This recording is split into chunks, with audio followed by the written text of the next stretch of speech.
नमस्कार, स्वागत है आप सभी का म्यूचुअल फंड हेल्पलाइन में। आपके साथ मैं हूं स्वाति। म्यूचुअल फंड निवेश का एक ऐसा विकल्प है जिसके जरिए आप अपने सारे लक्ष्य पूरे कर सकते हैं, लेकिन इसके लिए जरूरी है कि आप लक्ष्यों के हिसाब से अपने निवेश को बांटें और सही तरीके से पोर्टफोलियो डाइवर्सिफाई करें।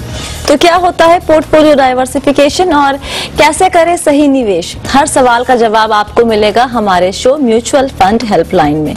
चलिए शुरू करते हैं आज का शो और देखते हैं कि आज के शो में खास क्या है। म्यूचुअल फंड से 25 से 30 हजार मंथली इनकम कैसे हो सकती है? अगर एनआरआई म्यूचुअल फंड में निवेश करता है तो कितनी बनेगी टैक्स देनदारी? किसी स्कीम में निवेश रोकने की प्रक्रिया क्या है? और मल्टी कैप के नियम बदलने के बाद अभी निवेश करें या फिर इंतजार, बताएंगे हमारे एक्सपर्ट। और आज सवालों के जवाब देने के लिए हमारे साथ हैं रूंगटा सिक्योरिटीज के सीईओ सुदर्शन रूंगटा। सुदर्शन, स्वागत है आपका जी बिजनेस पर। नमस्कार स्वाति। पहला सवाल लेते हैं। सुरंजीत तापादार का सवाल है। इन्होंने ईमेल के जरिए सवाल भेजा है, हालांकि हम उनसे कांटेक्ट करने की भी कोशिश कर रहे हैं।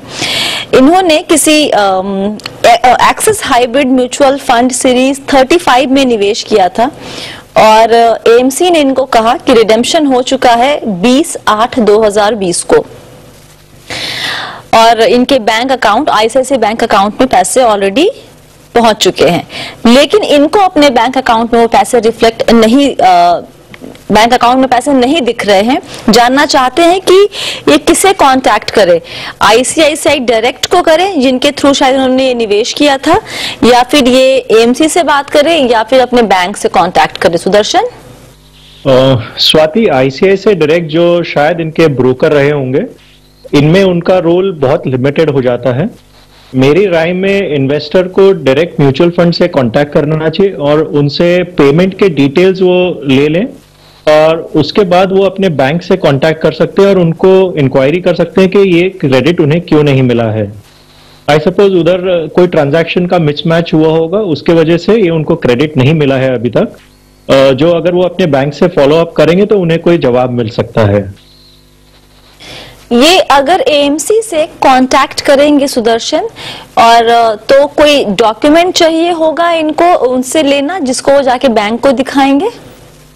नहीं, इसमें एक क्रेडिट रेफरेंस होता है और म्यूचुअल फंड उन्हें वो क्रेडिट रेफरेंस नंबर दे देंगे और जो भी क्रेडिट के डिटेल्स हैं कि किस तारीख को ये क्रेडिट किया गया है और कौन से बैंक में किया गया, एग्जैक्ट बैंक अकाउंट डिटेल दे देंगे जो उन्होंने ऑलरेडी मैसेज के जरिए इन्वेस्टर को इन्फॉर्म कर दिया है। हालांकि ये मेल के थ्रू एक वापस रिकन्फर्मेशन हो जाएगा। दूसरा ये भी है कि अगर वो म्यूचुअल फंड से कांटेक्ट करते हैं तो म्यूचुअल फंड के पास डेटा रहेगा, अगर वो बैंक से क्रेडिट वापस आ गया हो तो म्यूचुअल फंड वो भी बता देगा कि बैंक ने एक्सेप्ट नहीं किया था और इन्हें वापस मिल गया है, तो शायद वो म्यूचुअल फंड के पूल अकाउंट में रहेगा, तो वो भी उन्हें इस चीज की जानकारी मिल सकती है। ओके, तो सुरंजीत जी, आप आईसीआईसीआई डायरेक्ट से कंप्लेन करने का कोई फायदा नहीं है। आपको अपने एएमसी से पहले बात करनी है।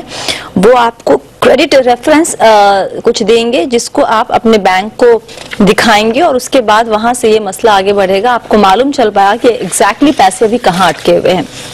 अगला सवाल विजय प्रकाश सिंह जी का सवाल लेते हैं। ये मुंबई में काम करते हैं और अपने पोर्टफोलियो पर राय चाहते हैं, साथ ही इनके कुछ और भी सवाल हैं। सुदर्शन, 13 स्कीम में निवेश कर रहे हैं, सभी में करीब 2001 के आसपास का निवेश है इनका। पहली बात तो ये जानना चाहते हैं कि ये रिव्यू कर दें अगर आप इनका पोर्टफोलियो। दूसरा, इन्होंने पूछा है कि ये कुछ इंटरनेशनल फंड में निवेश करना चाहते हैं, 10,000 रुपीज पर मंथ की एसआईपी और शुरू करनी चाहते हैं, तो उसमें कुछ रिकमेंड अगर आप कर सके। सबसे पहले आपके पास इनका पोर्टफोलियो है तो जरा देख के बताइए। 13 तो बहुत ही ज्यादा संख्या है किसी भी पोर्टफोलियो के लिए। सुदर्शन। जी हाँ, मेरा यही सुझाव रहेगा विजय जी से कि जो 13 स्कीम्स उनके पोर्टफोलियो में ज्यादा हैं दूसरा काफी स्कीम्स जो है वो बहुत ओवरलैप हो रही है एक दूसरे में, तो मेरी राय में इन्हें ये स्कीम्स में एसआईपीज बंद कर देनी चाहिए। और कुल मिला के 28,500 की इनकी एग्जिस्टिंग एसआईपी चल रही है और ये 10,000 और ऐड करना चाहते हैं उसमें। वो ये स्कीम्स में कर सकते हैं जिसमें एक Motilal Oswal Nasdaq 100 fund of one, उसमें 9,000 की एसआईपी शुरू कर सकते हैं। ICICI prudential Sensex index fund में वो 7,000 की एसआईपी शुरू कर सकते हैं। और आईसीआईसीआई एफएमसीजी फंड उसमें 7,000 की एसआईपी शुरू कर सकते हैं। दूसरा नेक्स्ट स्कीम हो जाती है Canara Robeco emerging equity fund, इसमें वो 4,000 की एसआईपी से शुरू कर सकते हैं। और अगली स्कीम है यूटीआई इक्विटी फंड, जिसमें वो 4,000 से एसआईपी शुरू कर सकते हैं। डीएसपी की मिड कैप फंड है, उसमें वो 4,000 से एसआईपी शुरू कर सकते हैं। और एसबीआई की स्मॉल कैप फंड है, उसमें वो 3,500 से एसआईपी शुरू कर सकते हैं। ओके तो सुदर्शन, आपने इनके पूरे पोर्टफोलियो को बेसिकली आपने कहा कि जितनी स्कीम्स अभी हैं इनके पोर्टफोलियो में वो सब बंद करके एकदम नया पोर्टफोलियो बनाया जाए, राइट? हाँ जी, हाँ जी। कारण क्या है, उसमें काफी कुछ ओवरलैप हो रहा था। बहुत सारी ऐसी स्कीम्स थी जो स्मॉल कैप और मिड कैप में 2-3 स्कीम उनके पोर्टफोलियो में है, तो काफी ओवरलैप हो रहा है। जो पोर्टफोलियो उनको अभी हम सजेस्ट कर रहे हैं उससे उन्हें ज्योग्राफिकल डाइवर्सिफिकेशन मिल जाएगा। और इंडिया में भी अगर वो इंडियन इक्विटी में इन्वेस्ट कर रहे हैं तो वहां लार्ज कैप में अगर हम एक्सपोजर लेना चाहते हैं तो इंडेक्स फंड जो एक पैसिव फंड होता है उसके जरिए उन्हें एक अच्छा एक्सपोजर मिल जाएगा लार्ज कैप स्टॉक्स में। और मल्टी कैप स्टॉक्स में हम देख रहे हैं मल्टी कैप में हो जाएगा मिड कैप और स्मॉल कैप, हर एक कैटेगरी में हम उन्हें एक एक स्कीम अगर वो इन्वेस्ट करें तो एक अच्छा पोर्टफोलियो डाइवर्सिफिकेशन भी हो जाता है और वो उन्हें पावर ऑफ कंपाउंडिंग और रिस्क मैनेजमेंट के हिसाब से बहुत अच्छा फायदा दे सकता है फ्यूचर में। एक रफ आइडिया अगर आप दे सके सुदर्शन कि अगर हम 10% का रिटर्न मान के चले तो इस निवेश से 10 साल में कितने पैसे जुड़ सकते हैं विजय प्रकाश सिंह जी के पास? 10 साल में करीबन अगर हम 40,000 का इन्वेस्टमेंट लेते हैं हर महीने का तो 4,80,000 48 लाख रुपया वो जमा करते हैं, तो करीबन आप समझ लीजिए 1 करोड़ के आसपास लगभग उतना कॉर्पस उनका क्रिएट हो जाना चाहिए। Okay, interesting. चलिए यहाँ पर अगला सवाल लेते हैं। हमारे साथ फोन लाइन पर कोई मौजूद है?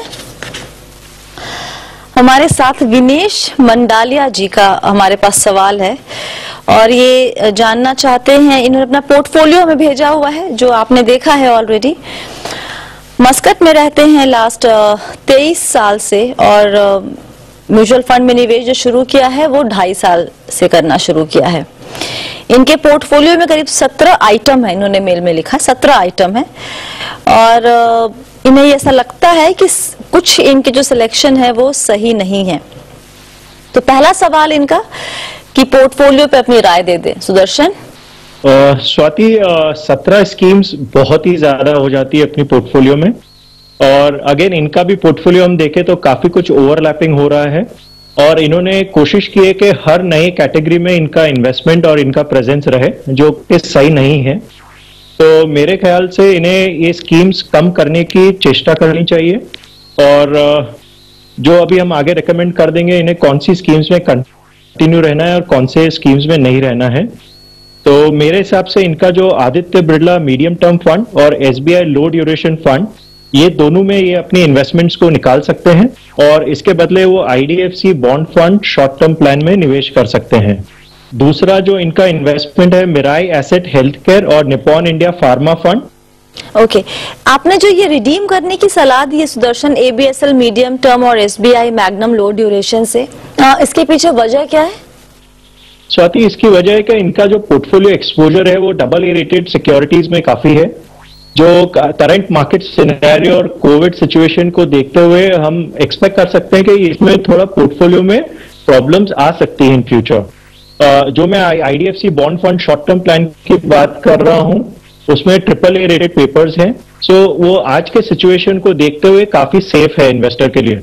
अपार्ट फ्रॉम रिटर्न्स मेरे ख्याल से उन्हें अपना सेफ्टी और प्रिंसिपल पे भी फोकस होना बहुत जरूरी है। ओके, और मिरे एसेट हेल्थ केयर और निपॉन इंडिया फार्मा फंड, इसमें आपने कहा कुछ वक्त के लिए कंटिन्यू करें। क्या हम उस कुछ वक्त को एक समय सीमा दे सकते हैं, कितने वक्त के लिए? क्योंकि ऑलरेडी एक साल में फार्मा सेक्टर, जितने सेक्टोरल फंड्स हैं उसमें फार्मा का तो खैर बहुत ही इंटरेस्टिंग रिटर्न देखने को मिला है।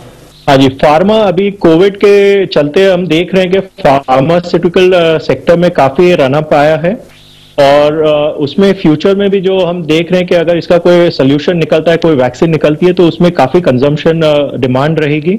एंड गोइंग फॉरवर्ड हम देख रहे हैं कि जब तक ये वैक्सीन और इसका कोविड का हमें हल नहीं मिलता, तब तक फार्मा सेक्टर में थोड़ा बहुत डिमांड रहेगा।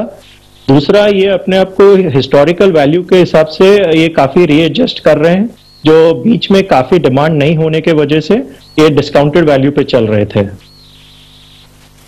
ओके, HDFC इक्विटी अपॉर्चुनिटीज के बारे में आप कह रहे थे सुदर्शन।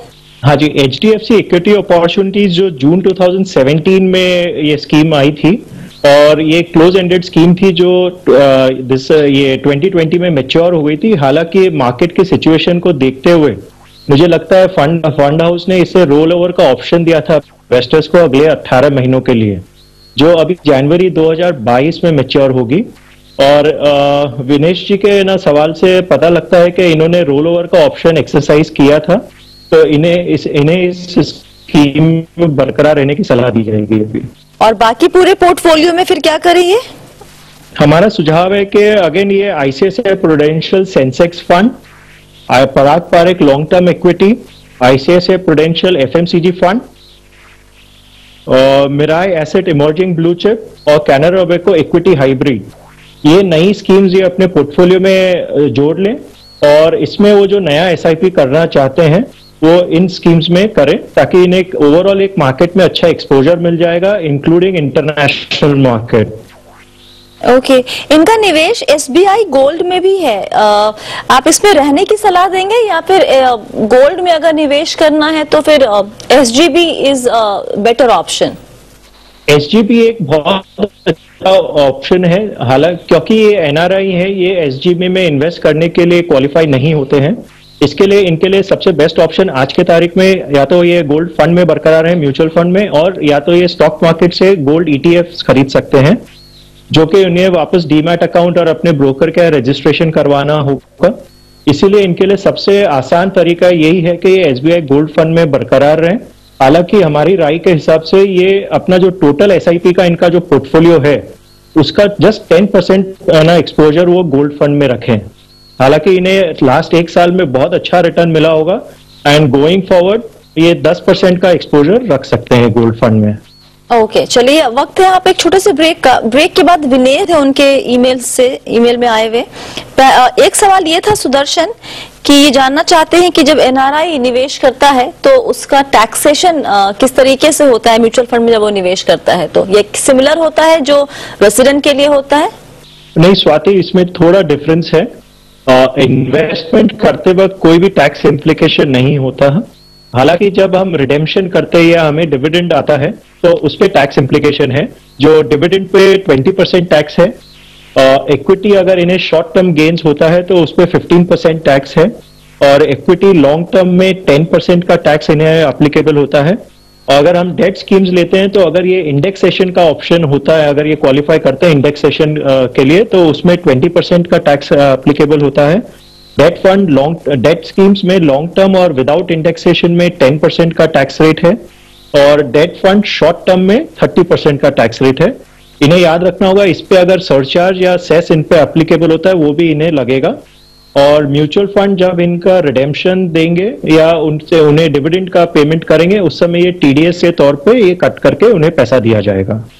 ओके, सुदर्शन एक बात ये बताएं कि NRIs क्या सभी म्यूचुअल फंड हाउस के सभी स्कीम्स में निवेश कर सकते हैं?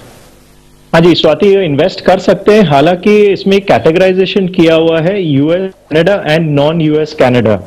तो US कनाडा के जो NRI हैं उनमें काफी रिस्ट्रिक्शंस हैं। कई स्कीम्स हैं जिसमें वो डायरेक्टली अभी भी कर सकते हैं विदाउट एनी डिक्लेरेशन, और काफी फंड हाउस की स्कीम्स हैं जिसमें उन्हें प्रेजेंट रहना पड़ता है इंडिया में और उन्हें वो इन्वेस्ट कर सकते हैं।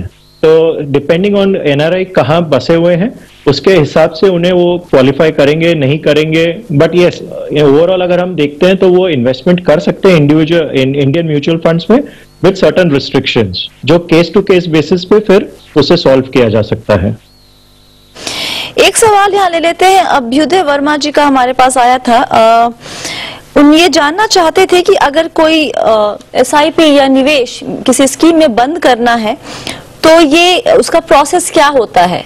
स्वाति, प्रोसेस बहुत ही आसान है। अगर ये खुद है ना टैक्स सेवी है और अपना लॉगिन आईडी क्रिएटेड है उनका रिस्पेक्टिव म्यूचुअल फंड्स की वेबसाइट पे, तो ये लॉगिन के जरिए एसआईपी कैंसिल कर सकते हैं, एसआईपी शुरू कर सकते हैं, रिडेम्पशन कर सकते हैं, ये खुद से कर सकते हैं। अगर ये किसी की हेल्प चाहते हैं तो ये अपने डिस्ट्रीब्यूटर जो है उनके थ्रू ये प्रोसेस पूरा कर सकते हैं। Okay, all right. चलिए यहाँ पर दर्शकों के सवाल जवाब का सिलसिला खत्म होता है और हम रुख करते हैं हमारे खास सेगमेंट फंडनामा की तरफ। फंडनामा में इस हफ्ते हम अपने सभी एक्सपर्ट से उनकी राय ले रहे हैं, उनकी प्रतिक्रिया ले रहे हैं। सेबी के ने जो नया नियम लागू किया है मल्टी कैप के ऊपर, उसके संदर्भ में सेबी ने क्या किया है? सेबी ने कहा कि भाई मल्टी कैप में आपको जो नाम है मल्टी कैप, उसको जरा आप उसके प्रति थोड़ा सीरियस हो जाइए। आप सिर्फ लार्ज कैप पे फोकस ना करें, आपको मिड कैप और मल्टी कैप स्टॉक्स को भी पोर्टफोलियो में शामिल करना होगा। और इसलिए सेबी ने कहा कि अब कम से कम 25% आप तीनों कैटेगरी में लार्ज कैप, मिड कैप और मल्टी कैप में निवेश करेंगे। बाकी 25 में आप खेलिए जितना खेलना है और जिस भी कैप के साथ खेलना है। तो अब ये बदलाव सेबी ने कहा है कि लागू करना होगा। उसमें टाइम है हालांकि 2-3 महीने का, लेकिन निवेशकों के मन में इसको लेकर उलझन हो गई है। सुदर्शन से जानते, सुदर्शन बताएं कि पहली बात, इस तरह का नियम बांधना लगाना किसी भी मल्टी कैप फंड में उस कैटेगरी पे क्या इम्पैक्ट पड़ेगा? ये पहले से ज्यादा रिस्की हो जाएगा, पहले से ज्यादा इसमें उतार चढ़ाव ज्यादा देखने को मिलेंगे? स्वाति, मेरे हिसाब से सेबी का ये जो मूव है ये बहुत ही अच्छा मूव है। एक ट्रू टू इट्स लेबल ये actually multi cap category represent करेगा। हालांकि अभी हम जैसे देख रहे हैं कि काफी multi cap funds large cap focus funds हो गए हैं। तो यदि अगर इन्वेस्टर एक मल्टी कैप फंड में निवेश करते हैं तो उन्हें वो एक माइंडसेट से जाते हैं कि उन्हें हर कैटेगरी में एक्सपोजर मिलेगा, जो अभी नहीं हो पा रहा है।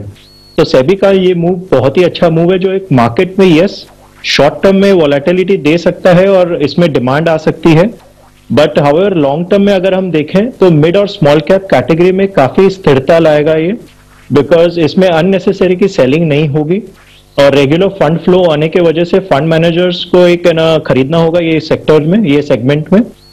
हालांकि मैं एक एक अच्छा सुझाव होगा अगर सेबी जो 25% का जो मिनिमम क्राइटेरिया इन्होंने सजेस्ट किया है उसके जगह 15 to 20% का क्राइटेरिया रखें as a minimum exposure to each category, और उसमें अपर कैप भी लगा दें कि इसके बियॉन्ड ये एक कैटेगरी में नहीं प्रेजेंट हो सकते हैं। तो ये काफी अच्छा मूव है सेबी का, और इन द लॉन्ग टर्म ये मिड कैप और स्मॉल कैप्स में काफी स्टेबिलिटी ला सकता है। आपने कहा सुदर्शन कि निवेशक एक माइंडसेट के साथ इसमें निवेश करता था मल्टी कैप में कि हर कैप में लार्ज स्मॉल मिड में उनका निवेश होगा, लेकिन जब सेबी ने 2017 में, जहां तक मुझे याद है, जब रिकैटेगराइजेशन की बात हुई थी और सर्कुलर आया था, तो मल्टी कैप में कहा था कि भाई फंड मैनेजर अपने हिसाब से कहीं पर भी निवेश कर सकता है। तो उस वक्त निवेशक ये माइंडसेट उसने बना लिया कि अच्छा ये एक ऐसी कैटेगरी है जहां पर फंड मैनेजर अपनी एक्सपर्टीज का इस्तेमाल करके लार्ज मिड या स्मॉल में खेलता रहेगा, जहां उसको कमाई के मौके मिलेंगे वहां पर वो निवेश करेगा। तो आई थिंक निवेशक उस माइंडसेट से जाता था मल्टी कैप में, और अब वो माइंडसेट उसको चेंज करना है, तो एक निवेशक क्या करे? देखिए, इसीलिए मेरे सुझाव से अगर एक मिनिमम और मैक्सिमम एक्सपोजर रखा जाए तो उसमें उनको ट्रू सेंस में मल्टी कैप में एक्सपोजर मिलेगा। सेबी ने जो 2017 में एक रिकैटेगराइजेशन की थी उसमें एक इंटेंशन ये था कि यस हम हर एक सेक्टर में एक्सपोजर रहेंगे, बट हालांकि मार्केट को देखते हुए फंड मैनेजर को एक लिबर्टी रहेगी कि वो सेक्टर में इंटरचेंजेबिलिटी कर सकते हैं। हाउएवर हम देख रहे हैं कि लास्ट 1 साल से फंड मैनेजर काफी कॉशियस हो गए हैं और उसके वजह से वो जाके अपना सारा पैसा पार्क लार्ज कैप में कर दिए हैं, जिसके वजह से मिड और स्मॉल कैप में एक तो बहुत बिकवाली आ गई और वो आज के तारीख में हम देखे जाए कई ऐसे अच्छे स्टॉक्स हैं जो बहुत ही डिस्काउंटेड वैल्यू पे अवेलेबल हैं। तो इसीलिए आई थिंक एक बहुत अच्छा मूव रहेगा सेबी का और कि उन्होंने ना मिनिमम कैटेगरी रखा है, इसमें मिनिमम एक्सपोजर रखा है। ओके तो आपकी सलाह क्विकली एक लाइन में कि जो ऑलरेडी निवेश करते हैं मल्टी कैप में, वो क्या निवेश जारी रखें या फिर अभी पॉज कर दे? और जो लोग सोच रहे थे मल्टी कैप में निवेश करने का, क्या वो अभी उस प्लान को होल्ड पे रखें? हमारे सुझाव से इन्वेस्टर को अपनी जो स्ट्रैटेजी है उसके हिसाब से कंटिन्यू रहना चाहिए। जो इन्वेस्टर ऑलरेडी मल्टी कैप में इन्वेस्टेड है उन्हें कंटिन्यू रखना चाहिए और अगर कोई प्लान कर रहे नया इन्वेस्टमेंट करने के लिए वो भी अपने प्लान के मुताबिक इसमें कंटिन्यू रह सकते हैं। पोर्टफोलियो अगर हम देखें तो हर वक्त चेंज होते रहता है periodically, so I don't think उससे कुछ फर्क पड़ने वाला है। ओके तो आपकी सलाह है कि निवेश को पॉज करने की जरूरत नहीं है, आप कंटिन्यू करें अपने मल्टी कैप फंड में जो आपकी एसआईपी चल रही है उसको। बहुत बहुत शुक्रिया सुदर्शन आज सभी सवालों के जवाब देने के लिए। और आपके सवालों के जवाब भी हम देना चाहते हैं, लेकिन इसके लिए आपको अपना सवाल हमें भेजना होगा। सवाल कहाँ भेज सकते हैं वो सारी डिटेल्स आपकी स्क्रीन पर है। सवाल आप अंग्रेजी, हिंदी किसी भी भाषा में भेज सकते हैं। सवाल जब भेजें तो प्लीज अपना नाम और नंबर लिखिए, वरना आपसे हम कांटेक्ट नहीं कर पाते हैं। फिलहाल के लिए म्यूचुअल फंड हेल्पलाइन में इतना ही। आप सभी बने रहिए जी बिजनेस के साथ। नमस्कार।